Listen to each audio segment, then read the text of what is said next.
ஒரு நாள் ஒரு சின்ன பையன் கடலோரமாக இருக்க ஸ்டார் ஃபிஷ்லாம் எடுத்து கடலுக்குள்ளே விட்டுட்டு இருந்திருக்கான்.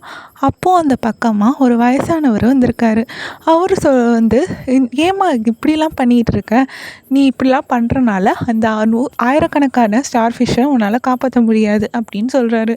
உடனே அவன் இன்னொரு ஸ்டார் ஃபிஷ்ஷை எடுத்து கடலுக்குள்ளே விட்டுட்டு, இல்லை நான் வந்து இன்றைக்கி இந்த ஆயிரக்கணக்கான ஸ்டார் ஃபிஷ்ஷை வேணால் காப்பாற்ற வந்திருக்கலாம், ஆனால் நான் இந்த 2-3 ஸ்டார் ஃபிஷ்க்கும் உயிர் கொடுத்துருக்கேன், அது வந்துட்டு எனக்கு சந்தோஷம் அப்படின்னு சொல்கிறான். ஸோ இதுலேருந்து நம்மளுக்கு என்ன தெரியுதுன்னா, இன்றைக்கி நாளைக்கு நம்ம இதை ஆரம்பிக்கிறனால என்ன ஆக போகுது, நம்ம இந்த கைண்ட்னஸை கொடுக்குறனால அவங்களுக்கு என்ன கிடச்சிட போகுது, நம்ம இந்த 10 ரூபா டொனேட் பண்ணுறனால அவங்களுக்கு என்ன ஆகிட போகுது, நம்ம நிறைய பேர் யோசிக்கிறோம். அப்படிலாம் இல்லை, அதுக்கு கூட ஏங்குறவங்க தான் இங்கே அதிகமாக இருக்காங்க. ஸோ எல்லாருக்கும் கைண்டாக இருங்க. எப்போதும் எதிர்பார்க்காத அன்பை வந்து நம்ம கொடுக்கும்போது அது நம்மளுக்கு டபுள் மடங்காக வந்து குவியும்.